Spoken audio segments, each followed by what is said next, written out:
for being patient. My apologies about that. We just had a little bit of technical difficulties, but we are up and running. My name is Carissa Sullivan. I'm assistant principal at Ramapo High School. I'm glad to be joining you guys here. So this is our third of four town hall meetings. We listened to your feedback, and we were delighted to hear that you guys wanted to have some town halls within the community. So we appreciate you guys coming out to the library here. We hope to have more future events here for East Ramapo Central School District. I am going to go ahead and pass it over to Dr. Ellis. We're going to go over a brief presentation, and then we'll open up the floor. Collected all your questions. If you submitted a question, we have them all down, and we'll answer that, and we'll open up the floor for questions as well. Okay? Thank you, Ms. Sullivan. Welcome, everybody. I'm Dr. Clarence Ellis, Superintendent, East Ramapo Central School District. Glad to be here. I'd like to ask all of the staff members from East Ramapo Central School District to please stand so you can introduce yourself. Come on, guys. Let's do this. No, just the staff. Dr. West, we'll start with you. Just introduce yourself. Just go ahead.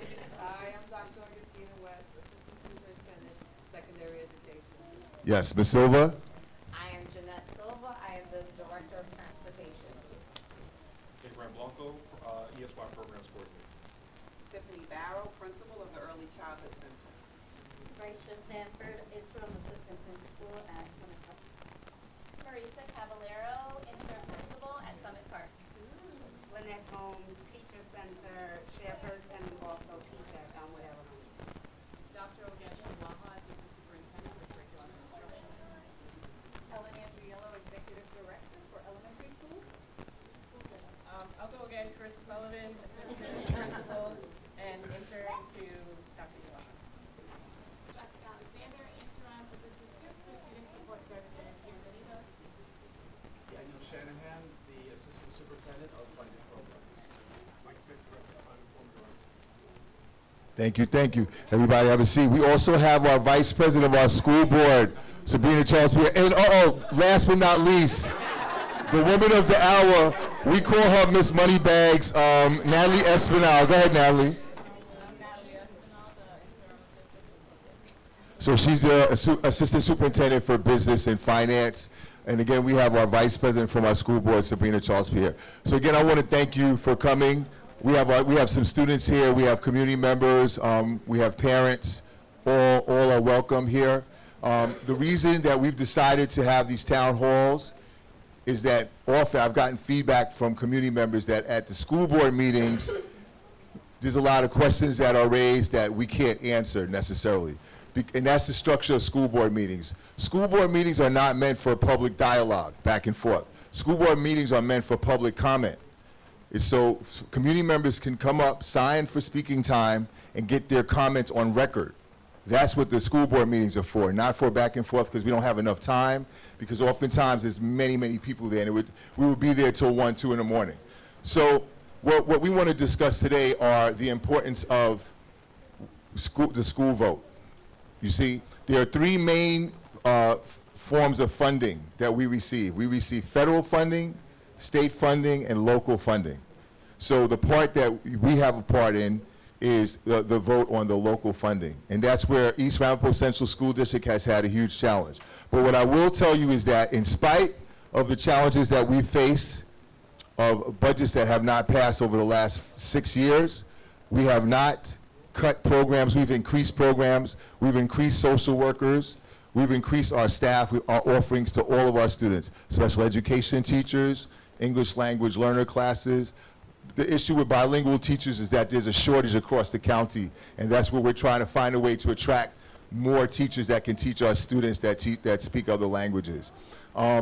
Later on, we have one of our students is going to speak and share about the importance of the school vote from a student's perspective. And I think that's super important.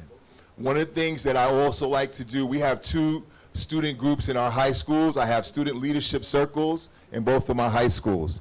And what I like to do there is bring my staff so they can meet them. My staff, for the most part, most of our assistant superintendents are all either immigrants themselves or children of immigrants. And I think it's important for our students to see that. because, you know, children have to see it in order for them to want to be it, right? They have to see what they can be as well. They need to see people that looks like them, and I think that's one of the advantages we have in the East Rapo Central School District. So what I'm going to do now, because I can talk for hours, if you know me, I'm not going to do that. I'm going to bring up Ms. Espinel. She's going to go over some of the things, the important attributes of the budget and why it's important for us as a community to come out and make sure that we take care of our students. Because the most important things in our lives are our children. I know we all agree on that. So with that, Ms. Espinel. Good evening, everyone. Thank you for coming out. I'm glad to see the seats are filled, and my finger is too hyper now. I want this to be interactive, so feel free to raise your hand if you have a question on any slide or any information I happen to be going over at the moment. And I just wanted to start by asking, who here wants to share what they know about what a budget is? Any volunteers on any side? No one? Dr. Ellis? Well, here's a budget I We have. call on people I have a after. budget at home. I think we all do. You get paid, or with children and students, your family gives you an allowance, that's your budget. What I get paid is my budget. I can't spend more than what I have. If I spend more than what I have, I'm in trouble. I got to spend within what my budget says I have. If I have $10 and I commit to spend $11, I'm in trouble. So ideally for me, if I get $10, I only want to spend $5. I want to save around $3, and I want to play around with $2. That's just how I do it. That's a budget, simply put. And that same budget that we have is a budget for a school district, except we're dealing with way more money because we're dealing with supporting way more children. We have 10,000 students, and we're also responsible for the transportation of 40,000 students. Thank you, Dr. Ellis. I would like to just emphasize that putting together a school budget takes in the efforts of the building leaders, the district leaders, also the community, as well as our board of education. Sure. The mission of East Ramapo: as a unified community, the East Ramapo Central School District is committed to educating the whole child by providing a safe,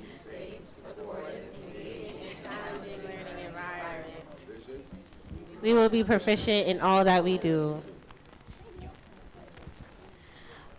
So community conversations with Clarence, the purpose is a coming together to support family, community, district relationships by offering a space for questions to be addressed. So please tonight ask all the questions you have. Future dates in June 2023 at 6 p.m.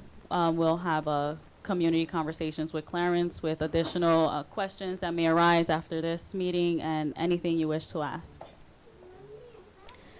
So during this school year, we have been putting together the budget for the 23-24 school year starting in September of 2022. So it's a huge project, and I think it's the largest project that a district has to undertake. The school budget is the educational plan for all of our students. And specifically, the general fund budget supports our public schools. Okay, a lot of numbers here, so I'll make it very interactive, and I just want to highlight the bigger items that contribute to our revenue for the next fiscal year. Our tax revenue, we are proposing to increase it from approximately $154 million to $157 million. That's an increase of $3 million, approximately $3 million. Also the state, this is the largest increase we'll see in a school year, and it's for the 23-24 school year. We are expected to receive $134 million from the New York State Education Department. That's approximately $40 million more than we received for this school year. In total, we expect to receive approximately $298 million. Does anyone have a question specifically on estimated revenues? Yeah. So that's related to, she asked what's the chapter tuition for STAC? So that has to do with stacking of individuals. That has to do with specific services. Stacking is usually related services for our kids. Related services are PT, OT, and other educational services provided by therapists. Okay. And where's Miss Alexander? Do you want to contribute, son? Yes. So as you know, in our district, we have a wide range of students who have IEPs and receive special education services, but we also have students who this is their district of residence, so they live here, but maybe their parents placed them in another setting, or they're OPWDD, or for whatever reason, they're not in one of our schools. We're able to stack for them, which means that we're able to bill for them, and we get the money in return because someone else, we paid for those services, and the state says we recognize that they belong to the East Ramapo School District, and so we're going to pay you back for the services you paid for. Thank you. Any other questions on revenue items? Sure. I see that it says Medicaid. Why does it say Medicaid? Okay. So Medicaid is the federal funds that we receive for similar services. So we can bill for Medicaid for those children that we have all the documentation at the district. This also includes an approval form from the parent to be able to bill Medicaid. Sometimes just lacking that form may cause us not being able to receive the reimbursement from Medicaid. Also, when the state will also give us reimbursements, but what happens is, I believe Medicaid takes back. Medicaid, yeah, it's either the federal funds from Medicaid or the state income related to those same services, PT, OT, everything prescribed on an IEP. Good questions. Any other questions? Okay. So once we have our estimated revenues, we have to estimate the expected expenses associated with the next fiscal year, and it has to balance with our estimated revenues. So we've established we will expect to receive $298 million in the next year, and so we have to make sure our expenses are within that revenue we expect to receive. Our largest expense is salaries, transportation, as well as the benefits associated with our employees. As you will see, we also have transfer to other funds. The $10 million in this budget accounts for the capital projects, which are improvements to our buildings, including $3 million that we're expecting to use to improve our playgrounds throughout the district. So that's budgeted $10 million. As you see on a contingency budget, that amount is 0. So it really limits us. Any questions on expenditures? Sure. So right now, on May 16th, that's the budget vote, right? So there's going to be, we're going to tally it up, how many yeses against nos. That's what determines if we're able to go into the next year with the $3 million on the top line that we expect to receive in tax revenue. If the budget is voted down, which means we had more no's than yeses, a district is forced to keep the tax revenue at the same amount, which is $154 million. So we have to match the prior year. And then we have to adjust our expenditures to account to balance with now $3 million less in revenues.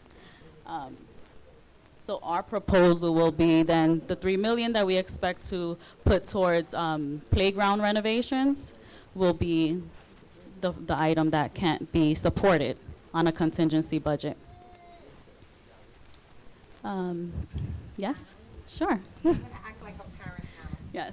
Why is it important for a why is it important for a public school parent, like many here, to come out and vote on May 16th? Oh, yes, May 16th. It's on a Tuesday. Um, and it's very important to exercise your right to vote.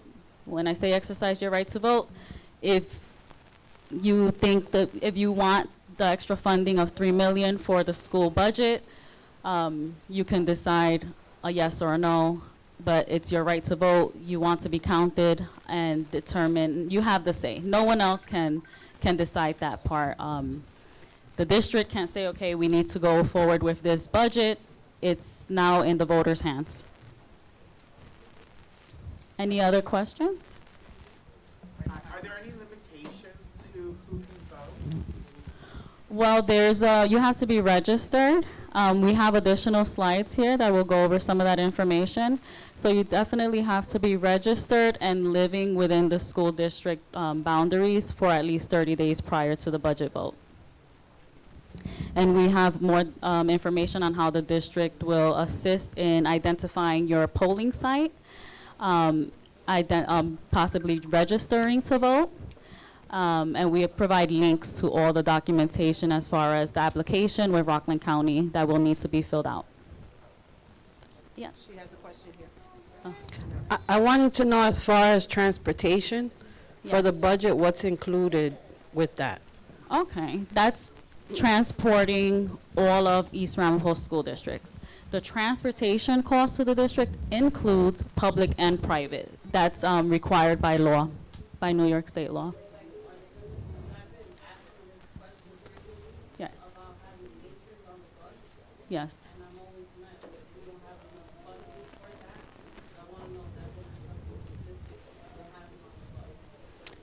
So I know that aids are required for children through IEP. So if the state mandates that their educational plan requires them to also have an aid on the bus with them, those are the first ones that we have to supply an aid for. And right now, East Ramapo, as you see, has a large transportation budget. If you're asking for every bus, it would have to be that it's mandated by the state. Yeah. Just have a question. What is the latest date to register in order to be able to vote on the 16th? Right, okay. That might be covered in one of the next slides. I don't have the exact date. I don't know if any of my team, okay. Any other questions on expenditures? No? Ask your questions. No? Okay, so as you see, on the expenditure budget is also approximately 298 million, which balances with the revenue that was estimated. Here we outline and detail the 10 million that I highlighted for you. And the first item includes the 3.3 million to be used on playgrounds across the district. And in addition to those items, we hope to be able to renovate the gymnasium floors at Ramapo High School, Spring Valley High School, Pomona, Kakiat, as well as the bleachers in those schools, and add ADA renovations to Ramapo High School. So, Ms. Espinal, Yeah. I'd like to add that this is in addition to a commitment that we have to provide building renovations of $90 million from our federal funding that we received as a grant from the federal government due to COVID a few years ago. So we received around $149 million. Of that money, we committed $90 million to renovating our buildings, $30 million for learning loss that took place during the pandemic when the children were home and they were on, laptops all day long, as well as another $29 million for social emotional learning and support. Because a big part of school is not just the academics, it's the ability to become able to interact socially with people. And when you're stuck at home for a year and a half, it's not as easy to go back in a crowd of people and be your normal self. So that's where that money was committed. Does anyone have questions on this list of proposed capital improvements? Yes. With the playground. Yes. As you know, multiple schools have kids with special needs. Right. Well, these playgrounds will also include Playground equipment that is also safe and adequate for them. For example, Elmwood has a lot of special education friends that we encounter every day.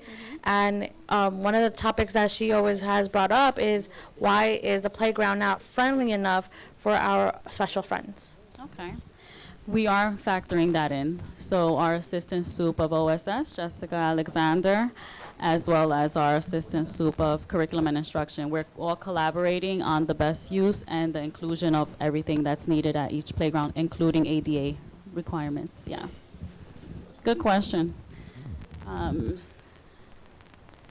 So again, every school district has to propose a balanced budget, and that's our figure for the next school year. It was carefully planned out to align with our strategic academic plan. And some more numbers, so please ask your questions because they're probably a little more interesting. But here is a chart that shows in each town the estimated change in the tax levy, how that will impact the homeowner. So if we look at the top line town of Clarkstown, if you own a home in the town of Clarkstown, monthly it's estimated that your bill will be increased at about $9.18. Now this is an estimate. In the summer, I will receive updated information from the towns. My guess is that that information is going to result in a lower, in less of an increase to the tax bills. But this is my best estimate with the current information at this time. So if we look down the last two columns, yearly, well first we see monthly on average is about $10 per month, and then yearly it doesn't even exceed, it's approximately $130 for the year in an increase of the tax bill, of a homeowner's tax bill. If I can add, so basically. You'd like the cup of coffee. Our East Ramapo district is made up of 3 towns. We cover 13 villages over 3 towns. I didn't know this when I got here, but the names of each school is the name of a little village in these towns, right? These are values of home estimates, right? So if your home is in Clarkstown and it's worth $450,000, this amount here equals 30 cents a day. If your home is in Ramapo and it's worth $600,000, this amount equals 40 cents a day. So that would be the increase in taxes, between 30 and 40 cents a day. You can't even buy a cup of coffee for that. Not even at a deli. Forget Starbucks. You're not even getting a cup of coffee for that at a deli. So the amount that the change is barely noticeable. But what it's going to require is a commitment from everybody to help each other out. That's what it is. We'll name that cup of coffee, Dr. Ellis, cup of coffee. But I also wanted to highlight that we haven't seen an increase in the total tax revenue for about 7 years. So my take, it's due, but go out and exercise your right to vote. Make your decision. Sure.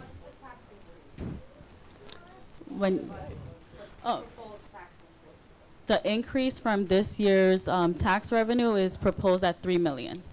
So when we break down that $3 million among all the homeowners, that's when you see this chart, how much it impacts each homeowner in each town. Natalie, can I jump in for a sec? Where are they? Yes.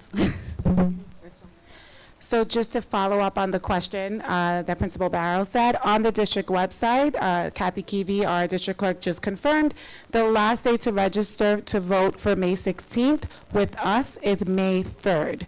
So tonight, if you have a moment, you can stop out front. Dominique Maribel's there. She's the Director of Special Education. She can help you find out if you're already registered and where to go on May 16th to vote. She also might have some applications. There she goes. She might have some applications for you. If you want to fill them out and leave them with us, we'll gladly accept them tonight. If you want to take them home and mail them back, you can also do that. So May 3rd is the last day to register for May 16th. That's next Wednesday. Yeah, just 1 week away. So this chart here shows that, as I indicated, we haven't had an increase in our tax revenue. So the top line shows that, where I highlighted it in yellow. I boxed it off.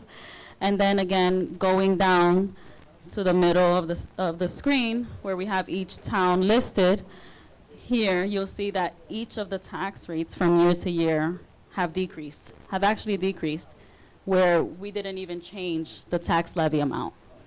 Ms. Espino, let me jump in here. What she's saying is she's talking about two different things. The regular tax rate is separate from the school tax rate.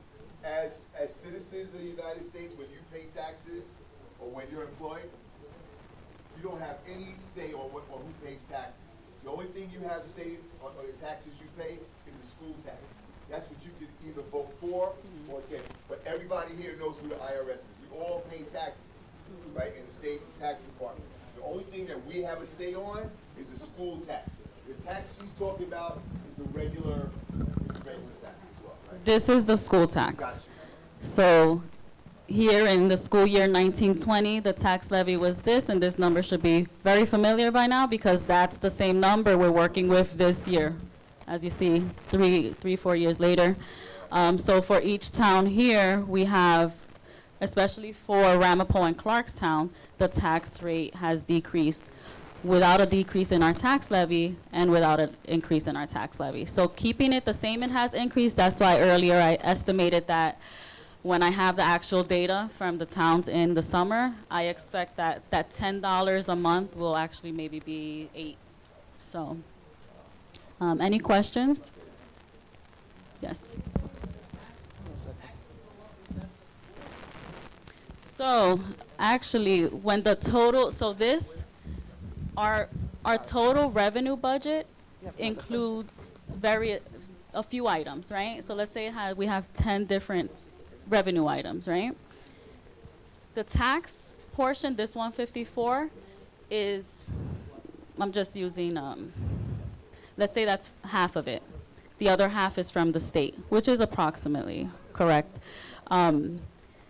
This number we're proposing, we expect for it's better for the school district to receive more funds, because that means we can support more programs. So we're proposing $3 million increase, and we have put that we will put that aside for playgrounds if the budget passes. Did I answer it? You have additional questions? No? Okay. Any other questions on taxes and the tax rate? No? Okay.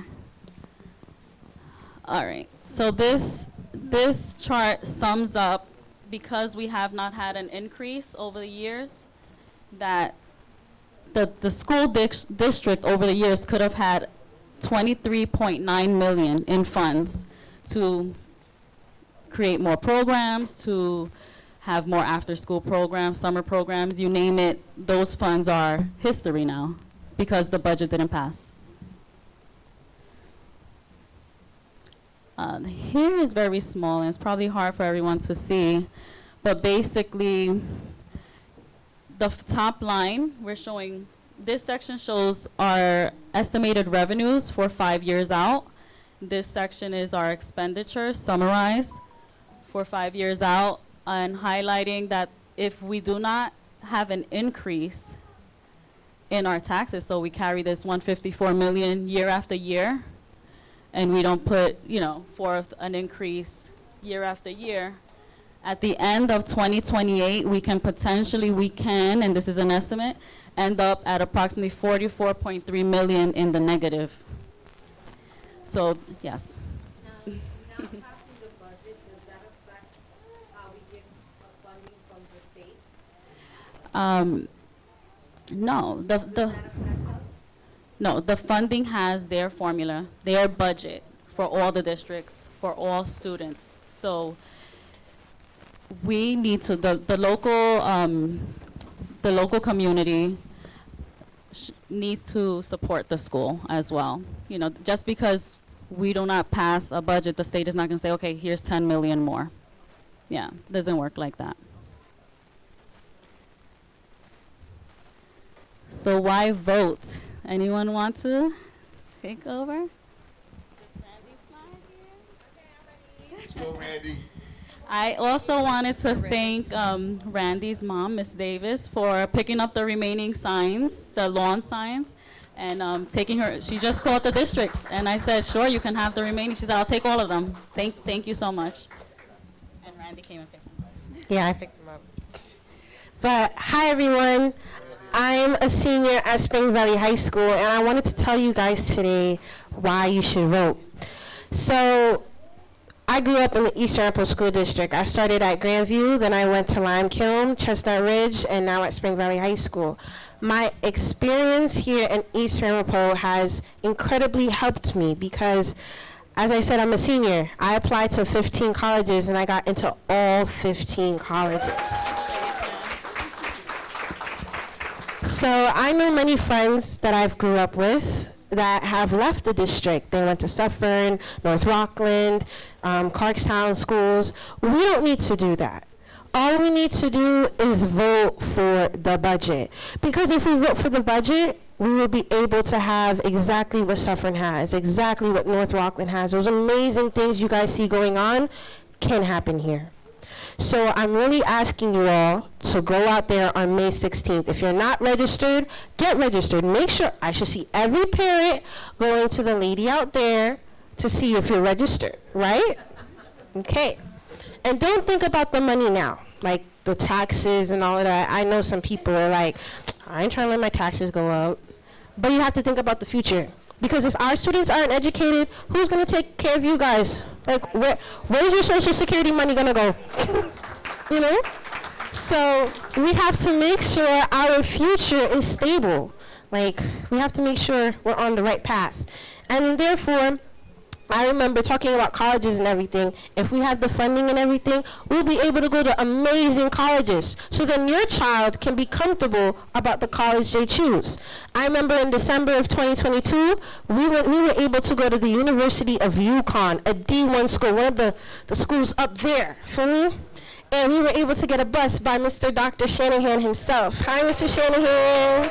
And I just want to say we loved that trip. I applied to UConn. That was my second choice, and they also offered me a scholarship. So these are the type of opportunities that we are given when the school district approves the budget. When the budget gets approved, we'll be able to go out there and explore the world and let our students be educated. Isn't that what we want? That's what we want, right? So please, please, please talk to your neighbors. It all starts about you. When you go to your jobs, because I know some of you guys may not be able to vote, but you guys can still help.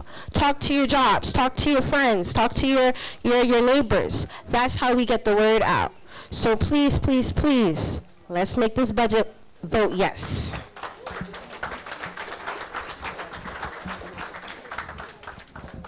Just one quick announcement. The library just informed us if any students need to use the restroom, they must be accompanied by an adult. So if any children need to use the restroom, an adult must come with them. Thank you.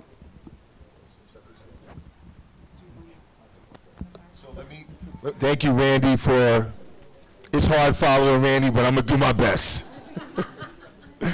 But honestly, so, you know, there's a line in the Bible that says, out of the mouth of babes, right? Sometimes you can learn the most from children. Children say it way better than adults can. But I'm going to do my best right now. Can we go back to that slide?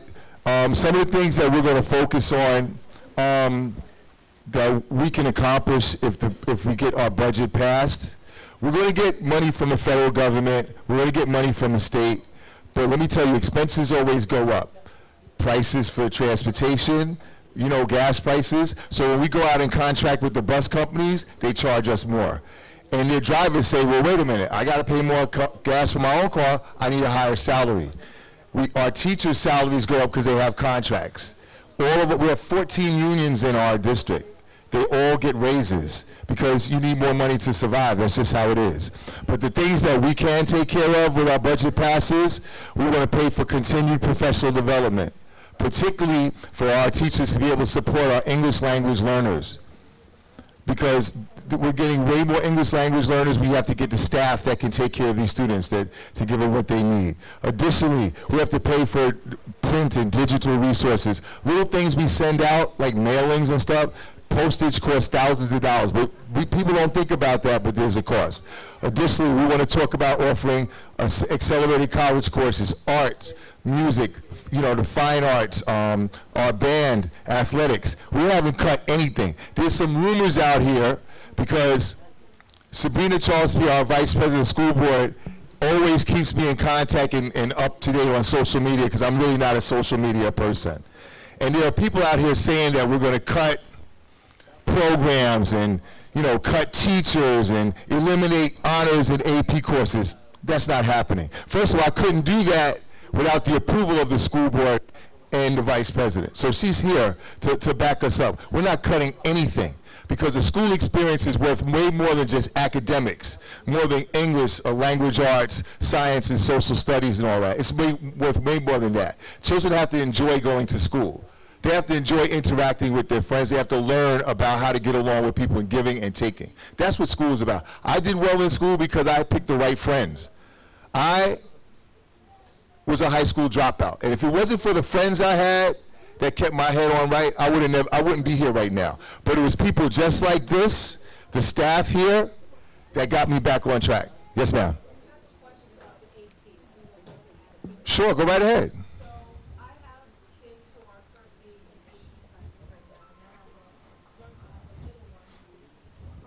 Yes, ma'am. Yes.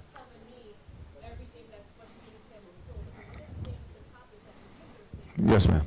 Is that right now there's a list that anyone who's interested, just anyone could just sign up for an AP class. So my understanding is to get into AP, it's not just a big here go and fill it out. These are, you have to really be Very rigorous courses. because I know this person with my kids and everything. Yes, ma'am.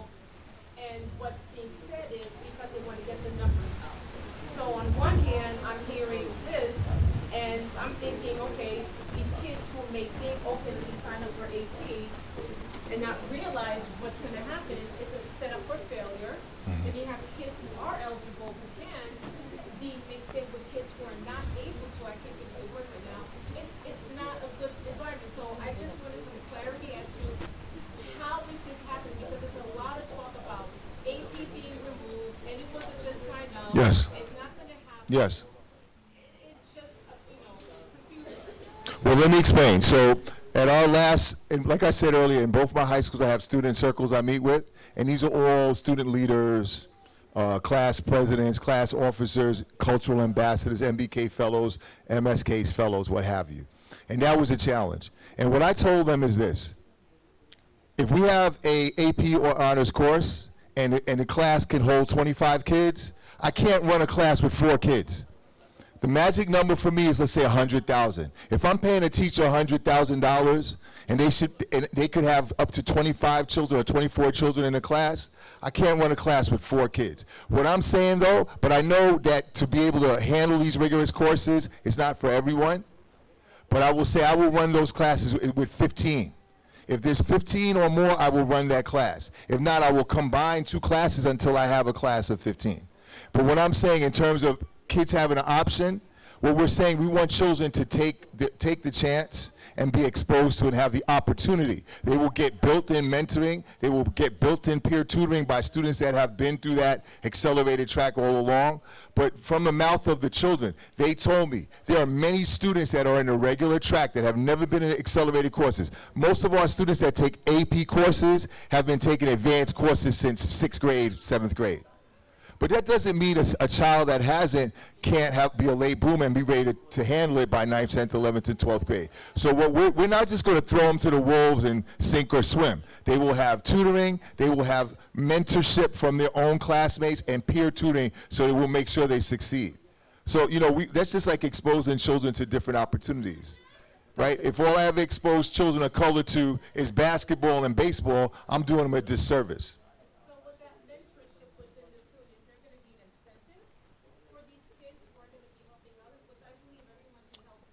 All students, there is an incentive. All students, part of the Final 5 is community service. So I would add that. Dr. West? So what I would say to you is, yes, we have what's called open enrollment now. So the first answer, and AP students are created. They're not born that way, and it's by exposure. So that students may fear, may not be able to handle the challenge, may surprise you and rise to the challenge. So in asking or seeking an increase in honors and AP, we knew we had to help students get to the level where they can handle the rigor. So it begins with the summer. We're going to have AP Academy this summer. For those students who normally wouldn't challenge themselves but say, I want to learn how to handle an AP course, a rigorous course. We keep talking about AP, but there are several courses. Let's start with just the honors level. If I'm sitting in a regular Regents course right now, I may want to push myself to try an honors course. AP's kind of up there. I cannot see a student going from regular to say, I'm just going to jump right into AP. I'm going to start with the honors course. And with the honors course this summer for 6 weeks, we are running what's called AP Academy. We're going over critical reading, critical writing, all the skills, time management skills. What does studying for a rigorous course look like? And I'm going to tell you, in meeting with a lot of college admissions officers, they don't want the AP student that sits in a class and has had AP on their transcript or been an honor student all their life. That's boring. You don't need to come into my college because you were already on that track. I would rather see a student that's from an admissions officer that's struggling, getting a 65 in an honors or AP course. And that tells me that child has had exposure to what it's like to handle a college course. A lot of times it begins with exposure. I don't know how many of you are gardeners in here. You know, when you expose your seed to sunlight, what does it do? It blossoms. And what we're trying to do is we want our students to blossom. I happen to live in a district where there are more AP and honors classes than there are on-level classes. Just because our children here are black and brown does not mean they cannot handle higher level class. That's right. There you go. That's right. Oh, we have supports. I would never, anybody know me? I would never. So as Dr. Ellis said, it starts with the summer. And then while you're in the course, you have a choice. You can stay after school. We're going to have what's called peer tutoring. AP students have to do community service as part of their National Honor Society requirement. So they will be offering after-school tutoring. There'll be teachers available to offer tutoring to assist that child that's struggling. So if a child is sitting in a class and struggling, no child should be sitting in a class and struggling, especially in this day and age. When I grew up, I had to walk to a building like this to get extra help. Now you can get it online, you can get it while you're in school, you can get it from a friend. During lunchtime, you can go to that teacher because on the high school level, we have what's called the unit lunch. For 27 minutes, you can grab your lunch and say, hey, teacher, sit with me. I didn't understand that concept. Could you explain to me? So that's what we want. We want to hear collegiate talking because really and truly, unlike when I went to school, high school is now college. College is now master's. Master's is now doctorate, believe it or not. That's what is happening in our society. So we want East Ramapo students to not only, and we've proven it, because when our students are pushed to that higher standard, they surpass everybody else. I have schools calling me saying, when are you going to send me more? It's like, hold on, I'm creating them. Okay. Yes, and I just wanted to answer one of your questions too, to clarify something. So like, also with like, you were saying how like students will be working with students. We do something, there's different activities that are like in the curriculum where we have to work with each other at a table, and that also, I think it's group work. And we also have to, yeah, so we're able to like, this is my friend Casey. If Casey understands question A and I understand question B, and they're similar to question C, we're going to put two minds together to figure out that question C. And then all of us, both of us, will grow from us working together. So I feel like students should take that opportunity to be in AP courses. And don't take too much now. Don't take too much APs. If you can't manage it, go ahead. But I feel like every student should have at least one AP on their transcript by the end of their senior year to have that opportunity. Because college is rigorous. College is hard. So having that exposure, it will help. Thank you, Randy. So one last point and then. Sorry, hold on. I got it. Sorry. All right, Randy. And I'm speaking from experience because unfortunately I'm taking 6 APs this year. Yes, 6 APs. So I have been exposed to different subjects of the AP world.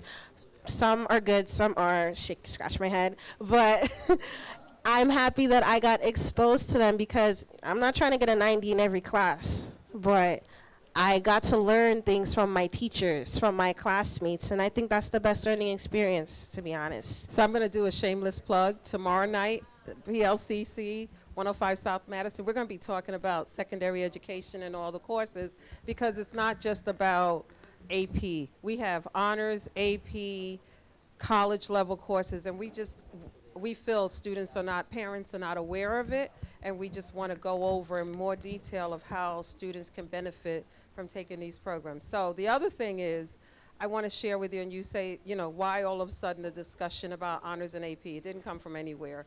We did a focus group at one of the high schools, and there was a young lady who was sitting in a chemistry class, and in her chemistry class there was only 7 of them. And she said, how come there are only 7 of us in my class when I have friends that I know that can take this class and do well, or even benefit from it? And what she, you know, after asking her a couple of questions, what she admitted to is that these kids were scared. No one pushed them. So that's what we're doing right now. I know I sound terrible, I'm an educator. It's not about getting 100. If you're getting 100 in a class, I'm saying this to the parents, that class is too easy. You're wasting your time, you're wasting money. College is expensive. I have a child that doesn't seem to want to get out of college. Help me, y'all. No. College is expensive. Her tuition is about $28,000. You want them to finish in 4 years. With them taking college and AP courses, I'm sorry, Dr. Ellis, I know this is budget. Go right This ahead. is tomorrow. With them taking college and AP courses, every 3 credits they earn is 3 credits less that a parent has to pay for. There are children that go on to college where they're 2nd semester or 3rd semester freshmen. So that $28,000 I just mentioned, you may have to pay it maybe once or maybe twice at the most, instead of over 4 years with the incremental raise of tuition. Colleges are going to get mad at me, but yeah, I kind of want to put their tuition out of business. Children should go in there. They should be prepared for college. They should do well because unlike high school where when you fail a course, we're the ones running around with the budget to try and find you a class. No, mom and dad has to pay for that class again. And they keep paying for that class because you can't graduate till you pass that class. So if that class costs $600 per credit, which equals sometimes $1,800, you're going to continue to pay that $1,800 till your child passes that course. I don't know about the rest of you, but I told my daughter I need that for my jacuzzi, which is her bedroom. So she gets one chance with it. So that's what we're trying to do. So with exposure, our students, I can guarantee you this, once they're exposed to the courses in high school, when they get to college, as Randy said, a lot of college is collaborative work. I work with my teammates to try to figure this question out. I don't know this answer. Jess, could you tell me, how do we figure this out? Jess says, I don't know, but Iwaha does. Hey, we have a new friend. Iwaha, teach us. That's what you're paying all that tuition for. The professor stands in front of your kids for about an hour if you're lucky, and the rest of the time is, go home. I need that 10-page paper by tomorrow. What? That's college. A lot of building your skills to then stand in someday, take Dr. Ellis's job. Not mine, his. No. The other thing I'd like to add, like under academics, we did leave that out, but under academics is athletics and sports. It's part of the experience, the overall experience that we want our children to experience in school and play team sports and know how to get along with people. There's a lot you can learn from in being involved in team sports. Under social emotional learning, we're going to continue to hire and make sure we have security guards in every building, counselors, mentoring. We have a lot of outside vendors that provide mentoring to our children. We have a group called C3. We have several groups that work with our children. We have another group that works with our students in talking about the dangers of vaping, correct? And again, we want to make sure we get our playgrounds in our school for little guys, and that's for everybody to enjoy. Under operations, we want to work on our secondary gym floors. These gym floors have been in place since the buildings were built. So even now, when they screen them and poly them, it only lasts a few weeks because they become slippery again because the floors are just worn out and old. We want to replace those. And we want to make sure our kids, have what they need. It's like It's like when your home is intact, your mind is better, your mind is clearer. And when we think if we upgrade our buildings, it shows respect to our students and their families and the communities that we serve. So let's continue. Let's continue on this. I think that we will do quite well if we can get our community to come out and pass this vote. Even though I'm not supposed to tell you how to vote, I want you to vote. So just as a reminder, again, tomorrow night from 7 to 7:30 at 105 South Madison. For your friends who are not able to make it, they can tune in either virtually or in person. Before we start the secondary education presentation, the road team here, that's them too, will be taking some more questions about the budget. Again, I'm going to tell you as a parent who also, in my district, I have to vote on the budget. None of my children go to my school district anymore, but I vote every year for the budget because I know that someday, like Randy said, those children are going to make decisions about my Social Security, about my health care, about everything about me, and I want to make sure that they're well educated because I don't want any knuckleheads cutting money and telling me what I can't have. So it has far-reaching effects. It's not because I work for the school district. We're talking about educating the future. And I'm an immigrant. Like I said, I'm ignorant. No, I'm an immigrant. I come from Ghana, West Africa, and that was my parents' dream. Our parents' dream was for us to be well educated so that they always said, my father always used to say, I have no money to leave you. But if I leave you with a solid education, I've left you with gold. So I have 6 siblings. We are all college educated. It wasn't easy. We struggled, but we made it through. And now we don't ask our parents for anything. If anything, we give it back to our parents. So for those of you sitting in here dreaming that dream, know that it comes to reality because all of us are immigrant parents. Somebody had that dream for us. And it starts with getting people to make sure that the budget, you need money to educate children. You know that. I'm sorry. Thank you for, no. Sometimes it's good for people to hear our stories, you know. What I want to go to now is I want to open up, we have questions that were sent to us. You want to go through the questions? We do? Okay. Okay, so let's go. Importance of voting. Okay, so who can vote? Who can vote? Again, they said if you want to vote on May 16th, you have to register by May 3rd, correct? Okay, so that's number one. You got to be 18 years old or older. You have to be a resident. It says registration is not needed if you voted in school in November general election in the past 4 years. Voters must vote in a poll location in a ward in which they reside. If you're not sure which ward, if you're a registered voter and you're not sure which ward in which you will vote, you can go outside to Ms. Maribel. She's on a laptop. You can give her your address, and she will tell you exactly where to go to vote. Years past, it was simple. You would just go to your kid's school, right? Those days are over because we don't have that open election again. Dr. Ellis, may I add, if Sure. you're in a high school and you have not registered, the high schools are making voter registration cards available this week, especially if a child is going to turn 18 by May 3rd. Please have them see their school counselor, the principal, or one of the administrators in the building so they could assist them in registering to vote. I want to acknowledge our Director of Athletics, Joe Toombs. Joe. And I want to acknowledge our principal of Ramapo High School, Mike Phillips. Mike.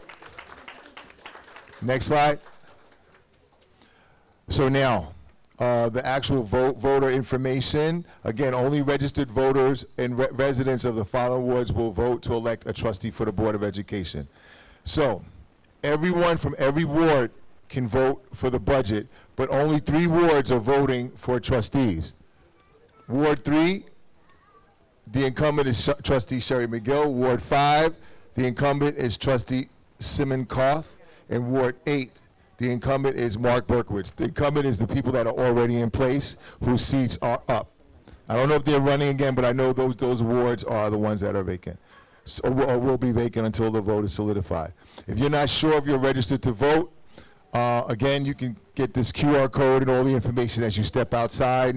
Some people aren't as technologically savvy. It took me a while to learn how to do QR codes. My 10-year-old told me how to do it. And again, the locations are important because you can't just go to any school to vote. It has to be specific based on your address. Next. Just quickly, Dr. Ellis, Yep. the side one, red, white, and blue. Oh, yes. Also, if tonight's not a good night to register to vote, Wednesday, May 3rd, next week, at district offices, 105 South Madison, you can come in person to register, and we will have support staff there as well to help you through the process if needed. So again, you can do in-person voter registration May 3rd, next week, at district offices. Next slide. So these are the main reasons why voting is important. It represents the views and values of the community. It decides what level of program and services the school district can provide and will provide and will be able to afford to provide. Voting is a privilege. We have to have a voice to show our children that their education matters to us, and it demonstrates the power of a democracy. So this is an opportunity for all of us to express our voice. Many, even though there are many of our residents that may not be documented and cannot vote, their children can. That's why the high schools are pushing to get all of the children that are close in age or about 18 and older or are about to be 18, that will be 18 by May 3rd, to be registered to vote. These are our schools we listed: the Early Childhood Center, our Principal Barrow is here. We have Fleetwood, we have Cat STEAM Academy, Margette's, we have Summit Park. Marissa's here, Caballero in our AP, Ramapo High School, Principal Phillips, Chestnut Ridge, El Dorado, Grandview, Lime Kiln, Elmwood, Hempstead, Pomona Middle School, and Spring Valley High School. These are the schools, these are all the schools that serve your children. And we're a very large district. Next, again, tomorrow, as Dr. West stated, tomorrow is Secondary Ed Night. The first half hour from 7 to 7:30, Ms. Espinal and myself will be going over the budget again. We took that opportunity. We figured we had everybody there anyway, so anybody that might have missed tonight, we could share that information with them, because that's how important it is. It really does. It adds a lot of insight. So, you know, the attributes your child will graduate with, if we're able to provide them with the opportunities we think that they need. So now we're going to have our spring fling on April 29th. That's going to be at Spring Valley High School. What time does it take place? It's an all-day event? 1 to 4? Oh, right, it's right there. I can't even see. These glasses, I'm taking them back. They don't work. Yes, so that's also an opportunity for us to share with the community. We're also going to have our FRCs there. They will have laptops. They can also help people become registered. They will also provide locations of the specific ward voting. So now we can open up to questions. There are some questions. We've been answering the questions as we've gone, as the presentation was going on. I will go through them quickly. The first one is loaded. I'll read it, but we won't have the time to answer it here. What is the protocol in the case of an active shooter? Tom's here. Tom? Quick answer. Tom Carton is our Director of Security. Tom?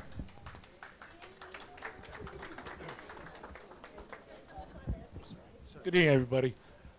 First thing we do is we train the students and staff upon notification of an active shooter. Hide. Secure your classroom. We're training now if the bad guys should get into the classroom, fight back, distract them, get them out of your classroom into another classroom or in the hallway. This way the police can do what they have to do. And if you can safely evacuate, evacuate. The one thing we have in our favor are our local police departments drilling our buildings all the time. I just filled another permit for Ramapo PD to use one of our buildings to drill. So they're drilling almost monthly in our buildings. So they know the buildings intimately. Thank you. Next question. Can there be cameras on the school buses for all age groups? So we're looking into an agency. I had a meeting with an agency last week. We're looking to an agency that is willing to give us free cameras for all our school buses. The contract is being reviewed. It's going to be reviewed with cabinet and then with the board. It has to be board approved. So if it is board approved, all of our buses will have cameras. They will have cameras inside and outside the buses. But again, it's still not approved, but it's in the works. And we will find out probably by June if our buses will have cameras starting in September. But all the bus companies would have to be on board for this to work. What are the optics for having more after-school programs? Great question. So after-school programs, first I want to say that we do have after-school programs, and we're going to be expanding those after-school programs in collaboration with my lovely colleagues to address the needs of our special education students and our secondary students. We have here today our ESY coordinator, and ESY stands for Expanded School Year. This is Mr. Blanco, and he's the one that is in charge of all the after-school programs and summer programs. So the optics are good for this year and next year. So we are looking for a very strong outpouring of community support for the budget so that we can continue to have these after-school programs. Our summer programs, if you are interested in summer programs, please, you can contact Mr. Blanco. He's here. That's why he is here. Okay? Raise your hand. Mr. Blanco, Raise your hand, Mr. Blanco. Okay. This one's an interesting question. Chromebooks, in my opinion, are no longer a good idea for students to use them. Why do students still need them if they are present in class? Can I say something? Okay. I think this is such an interesting question because there's a lot of debate about Chromebooks. What we do know is because from COVID, there was, let me put it this way, there's too much of anything is not always a good thing, right? That's a saying. We don't want to eliminate technology, but we also don't want to eliminate the traditional ways of thinking, because if you go to only using Chromebooks, only using technology, you kind of disregard the other types of learning experiences students have. A human being can learn in many, many ways, so it doesn't, seeing it on a computer doesn't work for every student, but they have to have access and understand how to use it. At the same time, we need those traditional methods of pen and paper. I know my little person, she realized that she's a writer. She does better writing it and then putting it on the Chromebook. So what we have done this year is make sure that we incorporate, we work with consultants, and they come in to sort of help us with how to blend the two. So it's called blended learning. So how do we blend the two? We're not perfect yet with it, but we're learning how to blend the two, okay? But that's a good question. The other thing is that moving forward, right now grades 3 and 7 for next year, I believe, 3, 6, and 7. It's going to be all. This year was 3, 4, 7, 3, 4, and 7. Thank you. Now moving forward, 3 through 8 testing, the state tests will be on. So I think it's wise that, you know, we still got And I wanted to add, Dr. Ellis, that one, our school, our high school and our elementary schools and middle schools are microcosms of the real world, like what they're going to see in the big world. So when they go to college, it's nothing but Chromebooks and laptops. The other thing is, high school students, they didn't forget about you. College Board is now moving all standardized exams to computer-based testing.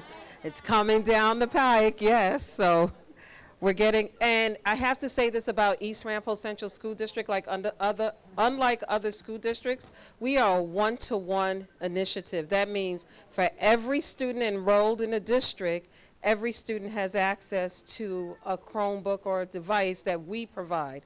Not every district has that. When my child was in school in my district, they said I had to go buy the laptop for my child in order to continue working. So East Ramapo is very unique that they bought a one-to-one device, giving every child a device if he or she needs it. And we're up to date on technology, all because of your budget, voting for the budget.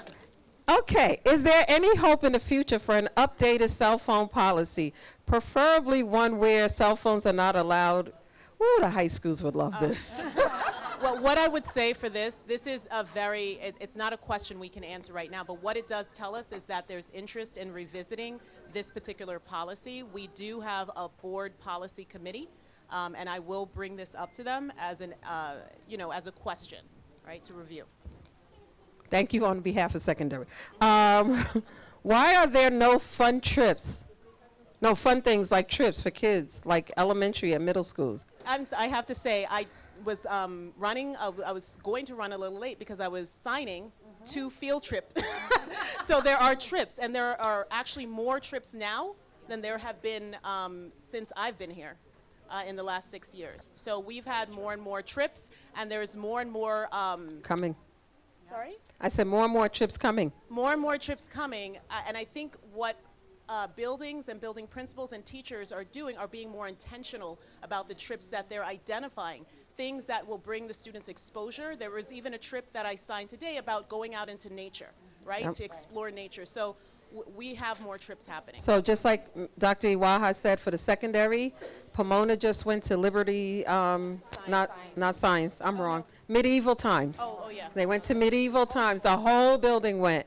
Kakiat is getting ready to go to the golf course to do something in nature. They're going to the pool. So the trips are coming. It's hard to really take kids out on a trip in the winter. It's cold. Who wants to go on a trip? But now that the weather is warming, you may see a lot more permission slips in the bags. What does special education do for my child?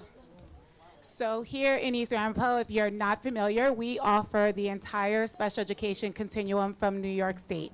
So where most districts only offer maybe small classes and collaborative classes, we offer those classes plus resource room, which is another support system. We have push-in special education teachers. We have specialized programs for students who are on the autism spectrum possibly, or have very low cognitive functioning.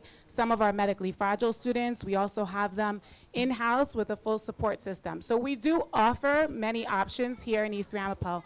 What I will say is that if there is a parent who has any concerns regarding their child's academic, physical, or social needs, please reach out to your school principal.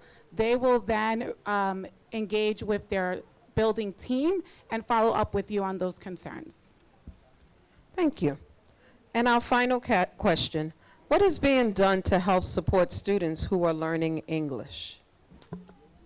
So in a previous slides, part of the listing on the, of what the budget will allow for, will enable so that our students get the schools and district that they deserve, is teacher professional development, right? So teacher professional development in specifically ways to help students access the content and also learn how to read and build language.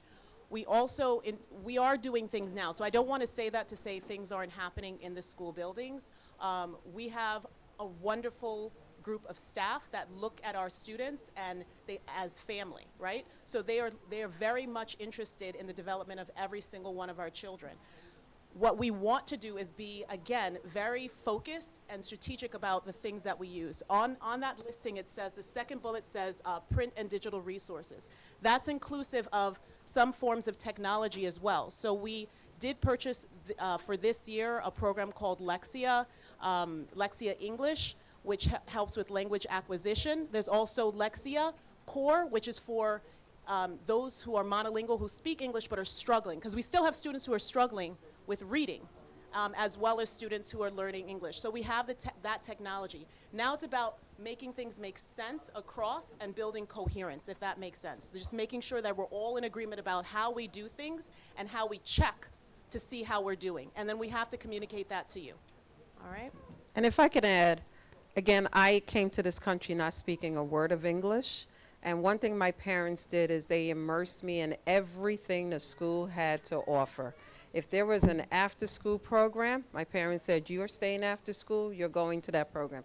If there was a program where they were providing more English services, or there was a movie, my parents said, you stay, because that's how you acquire the language. The more you hear it, the more you repeat it, the more you start to become fluent in it. More reading, more writing, so more opportunities of what we said, just like with the honors and the AP students.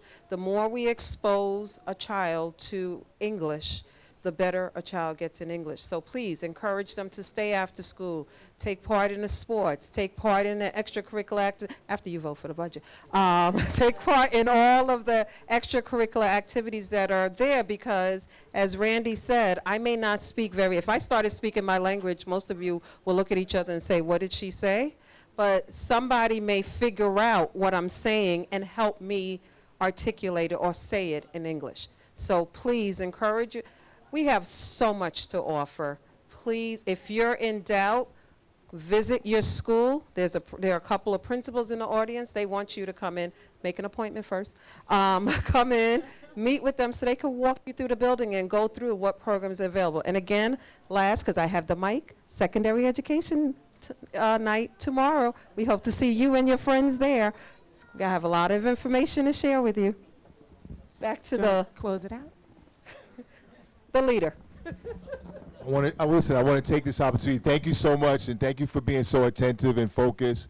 But again, this is just the beginning of the work. The work starts as we spread the word to all of our neighbors. We encourage each other to come out and support our school district in this budget vote. Ms. Charles Pierre, you want to say something? Come on, just to acknowledge our Vice President. Come on, Ms. Charles Pierre. Thank you. Just want to say thank you for everyone who came out to this evening.